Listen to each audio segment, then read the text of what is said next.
Assalamualaikum warahmatullahi wabarakatuh. Perkenalkan nama saya Ali Julia Maulani dengan NPM 23100108282. Di sini saya akan berstorytelling atau bercerita tentang berita di tugas SIM atau Sistem Informasi Manajemen pada semester 2. Sini dengan judul berita, ratusan juta data Dukcapil Kemendagri diduga bocor, pakar siber, ini peretasan paling parah. Sini dari BBC News Indonesia. Pertama, saya ingin beritahu kata pakar keamanan siber Alverna Tanujaya menyebutkan pembobolan 337 juta data yang diduga dikelola di Direktorat Jenderal Kependudukan dan Pencatatan Sipil Kementerian Dalam Negeri tergolong sangat parah karena di dalamnya memuat nama lengkap ibu kandung yang biasa digunakan untuk memverifikasi keamanan perbankan. Untuk itu, Kemendagri dan Badan Siber dan Sandi Negara atau disebut BSSN didesak melakukan investigasi bersama untuk mencari tahu penyebab kebocoran.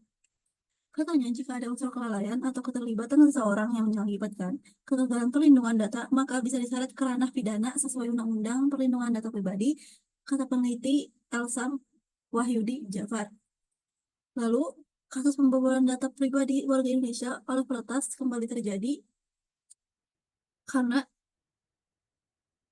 sebelumnya kalau hacker dengan nama anonim RRR ini menjual 34 juta data paspor dan 1,3 triliun data pendaftaran kartu SIM telepon, kini peretas tersebut menawarkan 337 juta data yang diduga dari Dukcapil ke Mendagri di forum online Hacker Branch Forum. Nah, jadi data itu sangat penting. Satu, data itu harus dijaga dan juga harus teliti dalam penyimpanannya, apalagi dalam penyimpanan pada pemerintah. Seperti di sini, data yang bocor itu sangat berbahaya karena menyangkut data diri dari masyarakat yang ada di Indonesia. Seperti ini, jutaan data inti warga Indonesia ini di-copy mentah-mentah katanya dari server Dukcapil ke Mendagri lantaran memuat 69 kolom dan 28 kolom, diantaranya mengandung informasi pribadi penting.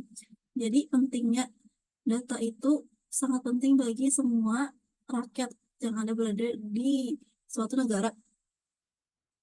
Dari 1 juta data sampel yang bisa diakses, informasi-informasi yang dibocorkan berisi nama induk penduduk, NIK, nama lengkap, data tanggal lahir, nomor akta, lahir, tanggal golongan darah, agama, dan status pernikahan.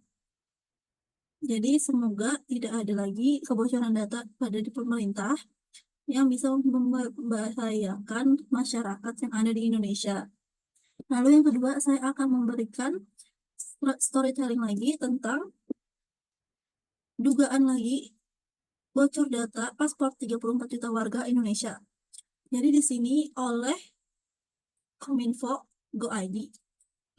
Katanya, Kominfo menelusuri dugaan kebocoran data paspor 34 juta warga Indonesia.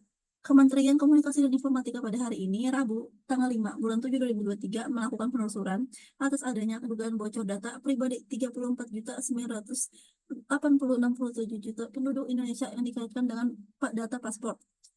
Direktur Jenderal Aplikasi Informatika Samuel Apangarapan menyatakan 5 hingga malam ini pukul 20 WIB, tim masih kerja dan sejauh ini belum dapat menyimpulkan telah terjadi kebocoran data pribadi dalam jumlah yang masif seperti yang diduga.